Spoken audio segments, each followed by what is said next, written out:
안녕하세요. 세계 첩보계 동향을 전해드리는 정보인 기자입니다. 지난주에도 첩보계에서는 많은 일들이 있었는데요. 그 중에 주목할 소식들 전해드리겠습니다. 먼저 이스라엘 소식입니다. 베냐민 네타냐후 총리가 갈등을 빚어온 방첩기관인 신베트 수장의 군 출신 인물을 안치했습니다. 다만 이번 임명은 정식 국장은 아니고 직무를 대행한다는 명분을 내세웠는데요. 따라서 임명장도 수여하지 않는 편법이라는 지적입니다.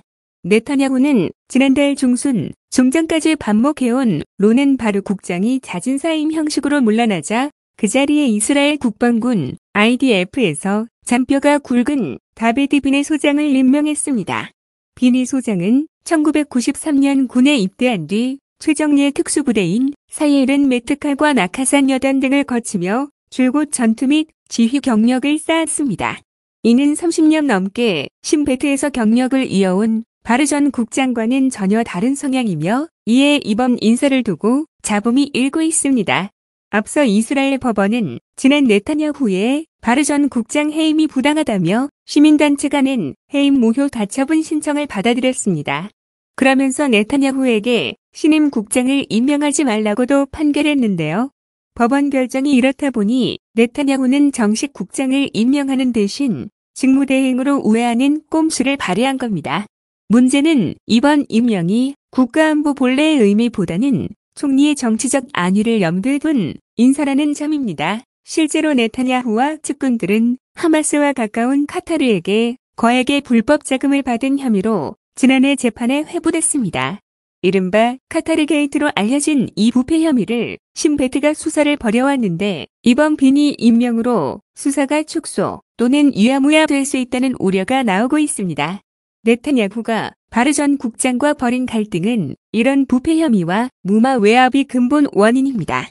이에 더해 비니 대행이 군에서는 특수전을 수행한 전력이 있으나 정보전에 대해서는 거의 문외한이라는 점도 우려로 꼽힙니다. 신베트 운영에 네타냐후의 입김이 세질 수 있는 대목으로 자칫 신베트가 방첩 등 본래 임무를 빙자해 반대 세력 감시 같은 정치 도구로 전락할 수 있다는 지적이 나오는 이유입니다. 또한 비니 대행도 극우 세력과 긴밀한 관계를 맺고 있어 가뜩이나 불안한 정세가 더 깊은 수렁으로 빠져들 수 있는 만큼 임명을 차려야 한다는 목소리가 나오고 있습니다. 이번에는 미국 동향입니다. 미 연방수사국 FBI의 워싱턴 DC 본부를 메릴랜드주 세부주로 이전하려던 계획이 취소됐습니다. 이에 FBI는 옛 미국 국제개발처가 폐쇄되기 전까지 청사로 사용하던 워싱턴 DC에 있는 로널드 레이건 빌딩에 입주할 것으로 보이는데요. 현지 1일 미국 매체들에 따르면 미 연방총무청은 보도자료를 통해 이 같은 방침을 밝혔습니다. 연방총무청은 FBI가 1975년부터 사용해온 에드거 후버 빌딩을 보수해 쓰거나 메릴랜드주의 신청사를 짓는 계획보다 레이건 빌딩으로 옮기는 것이 효율적 선택이라고 강조했습니다. 초대 FBI 국장의 이름을 딴 후버 빌딩은 수도관이 삭고 콘크리트가 떨어져 나가는 등 심하게 노후해 이를 보수해 사용하려면 3억 달러가 필요하고 계획대로 메릴랜드주 그린벨트에 신청사를 지으려면 수십억 달러가 될 것으로 추정되어 왔습니다.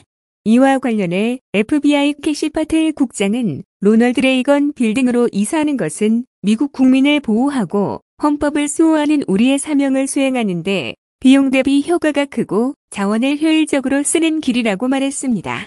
레이건 빌딩에는 FBI 직원 약 4,000명 가까이가 근무하게 될 것으로 보이며 구체적인 이전 일정은 나오지 않았으나 이르면 9월 초부터 일부 이사가 시작될 수 있다는 관측입니다. FBI가 신청사로 쓰게 될 로널드 레이건 빌딩은 상위기관인 법무부 청사와 가까이 있어 양 기관이 긴밀한 협의를 수시로 하기에 유리하다는 평가입니다. 또 워싱턴 DC 근교에 있는 연방정부 소유의 건물 중에 버지니아주 펜타곤 다음으로 큰 건물이라는 점도 장점입니다. 반면 빌딩의 국경보호국 본부와 다른 민간 세입자들이 있고 일반인들이 드나들 수 있는 푸드코트, 예식장 등이 입주해 있어 보안 조치를 하기가 까다롭다는 게 문제점으로 지적되고 있습니다. 다음은 국내 소식입니다. 국가정보원이 말레이시아에서 한국으로 대규모 신종 마약을 밀반입하려던 일당을 검거하고 50만 명이 동시에 투약할 수 있는 합성 마약 등을 압수했습니다. 8일 국정원은 지난달 19일 국제범죄정보센터가 말레이시아 마약범죄수사부와 공조해 신종마약 애토미 데이트를 국내에 대량 밀반입하려 한 싱가포르 국적의 국제마약 조직 총책 아이번 등 4명을 말레이시아에서 검거했다고 밝혔는데요. 국정원에 따르면 이들은 말레이시아 등지의 중간 경유지에서 애토미 데이트를 코카인과 혼합해 액상형 전자담배에 주입한 뒤 한국에 매월 200만 명이 동시에 투약할 수 있는 분량인 2만 개씩을 밀반입해 유통시키려 했습니다. 당시 국정원과 현지 수사당국이 적발한 마약은 50만 명이 동시에 투약할 수 있는 합성마약 카트리지 4,958개며 한화로 시가 23억 원어치입니다. 또 전자담배 포장용 종이박스 3천여 개도 압수했습니다.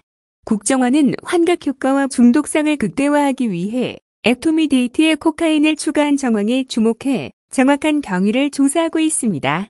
애토미 데이트는 의사 처방이 필요한 전신 마취제지만 프로포폴과 달리 마약류로 지정돼 있지 않습니다. 특히 불법으로 제조된 애토미 데이트는 성분과 함량이 불분명해 자칫 사망 등 인체에 치명적인 결과를 초래할 수 있다고 국정원은 설명했습니다. 국정원은 태국과 홍콩 등이 애토미 데이트 단속을 강화함에 따라 국제마약 조직의 국내 진출 여부를 추적하던 중에 지난 2023년부터 아이번이 한국 출입 빈도가 잦다는 것을 포착하고 유력한 용의자로 점찍어 추적을 벌여왔습니다.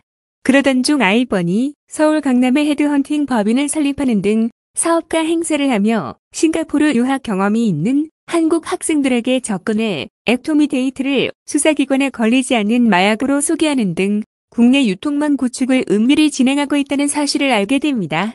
특히 국정원은 한국에서 전자담배가 일상화돼 있어 애토미 데이트 전자담배가 유입될 경우 국민 건강과 안전에 심각한 위협이 될 것으로 보고 해외에서 선제 차단하기로 했습니다.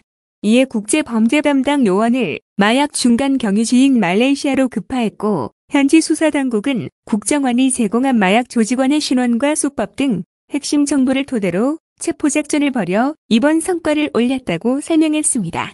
국정원은 신종 마약을 국내에 대량 밀반입하려던 국제마약 카르텔을 해외에서 선제적으로 무력화시킨 최초의 사례라고 자평하며 새 정부의 최우선 가치인 국민 안전과 생명 보호를 위해 국제범죄 조기 경보 활동을 빈틈없이 수행하겠다고 밝혔습니다. 오늘 전해드릴 소식은 여기까지고요. 다음 시간에 더 유익한 소식으로 만나 뵙겠습니다. 소식이 유익하셨다면 좋아요, 댓글, 구독 부탁드립니다. 그리고 흥미진진한 첩보의 세계가 궁금하시다면 국내 최고 첩보사 연구가인 박상민 기자가 집필한 세기의 스파이와 세기의 첩보전을 통해 확인하시기 바랍니다. 감사합니다.